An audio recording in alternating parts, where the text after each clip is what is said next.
What's going on, music fans? Welcome back to last week's album. I'm Derek, And I am Kevin. and before we go any further, let's kick things off like we always do with a beer. Cheers, Kevin. Cheers, music fans at home. Cheers, guys. All right, so this week we are reviewing Mechanical Bull by Kings of Leon. This is their sixth album, and first after a 2-year hiatus. Kevin, why don't you tell us a little bit more about the recording of this album?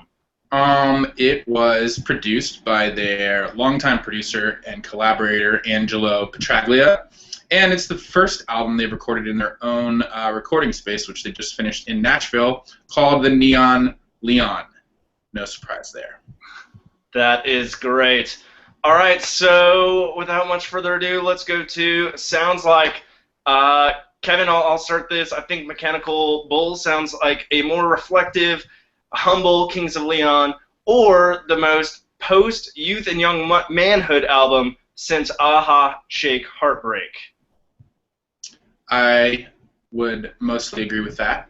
My sounds like is Kings of Leon jamming in their garage over a case of beer and a pack of smokes. All right, yeah. I dig it. I dig it. All right, let's go to key tracks. I had Rock City and Comeback Story. What were your key tracks?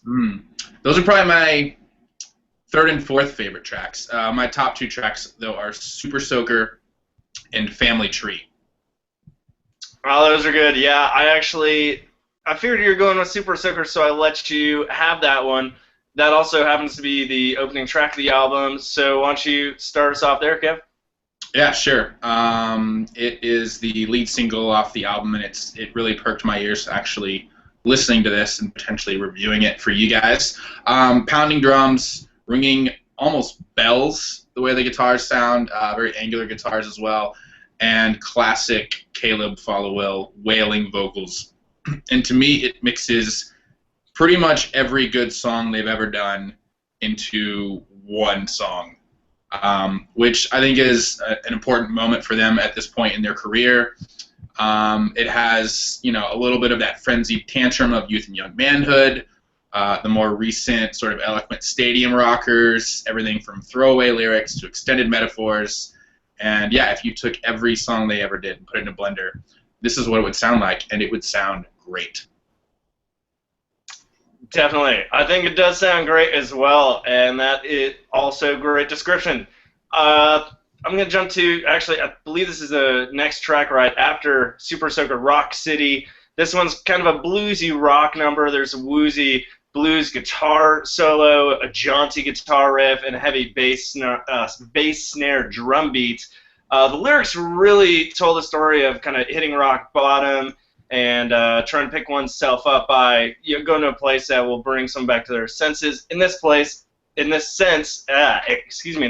that happens to be Rock City. I thought the lyrics were a little bit different from previous albums as I thought they were a little more personal. Here they're very self-deprecating at first.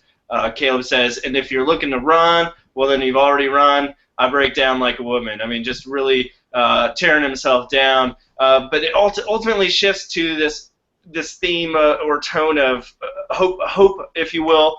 He says, I need to find something. I'm searching for something, and I'm presuming that is not a tissue. So that's Roxy. I thought really well encapsulated kind of the theme of the album, and also, once again, as you said, with the bluesy guitars and rock theme going on, it really touched well on their previous works. To me, it also, I really like this track personally. It also had a hint of sort of Tom Petty, especially in the vocal delivery. You're hearing Caleb do this almost like spoken word rap kind of thing, and he never really does that. So it was a nice change of pace. I also enjoyed that track a lot. But my next key track was Family Tree. And I liked it for its sort of swampy bass line, almost sounds like Sly and the Family Stone. It's really groovy beat and really fuzzy guitars, which is something they're doing a lot on the album here. A lot of very fuzzy, scuzzy, dirty guitars. And then it goes into this gospel breakdown, which is really nice, with hand claps, choral vocals, a really dirty, swampy solo. And I think The song is a joke about the Southern stereotype of incest, but who knows? I'm not sure. Caleb has said it is a joke about a Southern stereotype. It's me guessing it's incest. Who knows? But overall, it's a fun, loose track. You can tell these guys are just having fun, and that sort of, to me, I think is the headspace for this album is, they got together with no pressure from a record label or recording studio because they had their own space, and they were just sort of jamming out and having fun, and it really comes across on this fun track. So that's why I dug it. But tell us about your other key track, Derek. Oh, Kevin, that is a great segue into my next key track, Comeback Story. This one really touches a lot on their country western roots. It starts very soft and sully with kind of this galloping guitar riff, very subtle percussion, and just mournful cries of a steel guitar.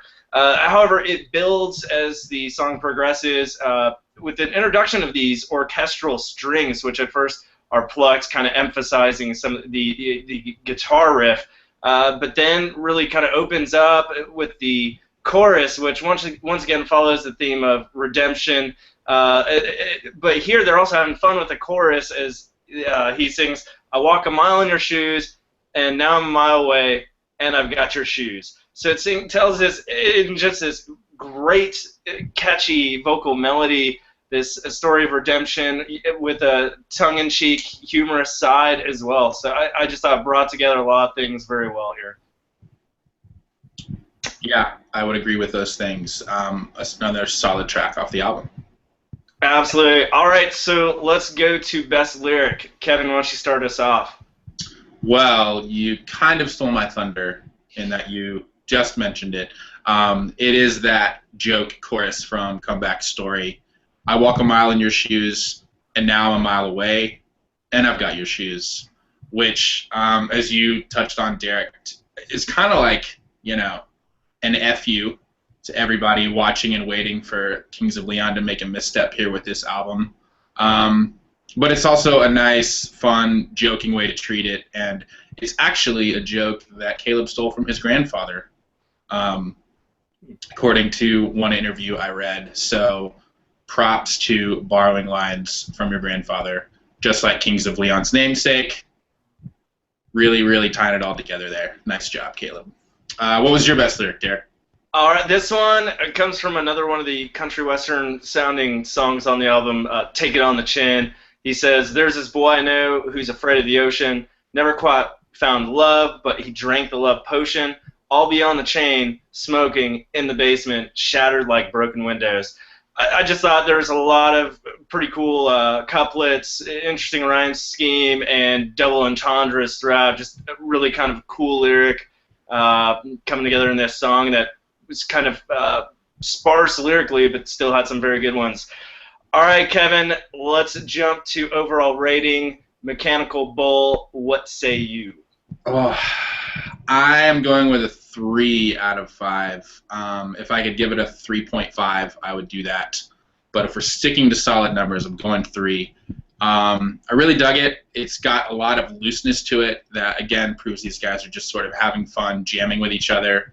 But it's still focused when it needs to be, and for me, it's a lot less formulaic than a lot of their songwriting has been in recent years. A little bit more experimental. They're trying out different sounds, and they just seem very comfortable in their own skin and not really worried about what anybody else thinks or likes or doesn't like about this album.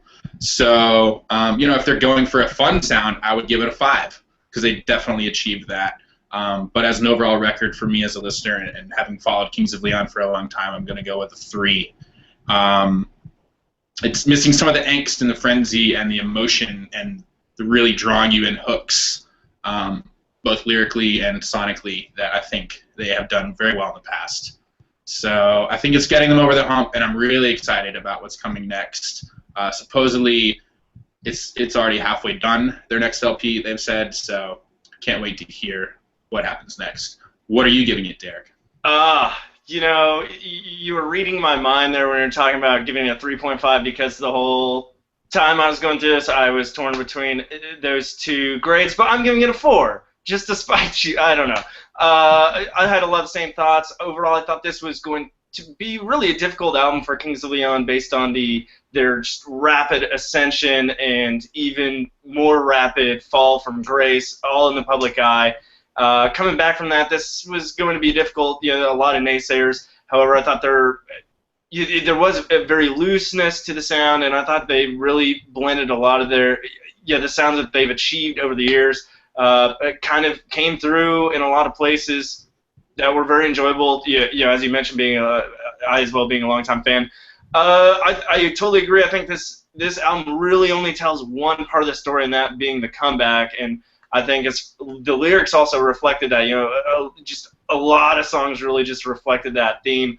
But I think you're right, and they needed this sort of album to pull themselves up by the bootstraps, and if you will, get back on the mechanical or otherwise real bull, if you will, or grab it by the horns. And what other sort of cliche things can I come up with that doesn't come out the other end smelling like bull? And with that, thanks again for joining us on last week's album. We're talking about good music and sometimes talking good sense about music as well. Join us again next week, and don't forget to subscribe to us on our YouTube channel. Thanks again. Bye, guys. See you next week.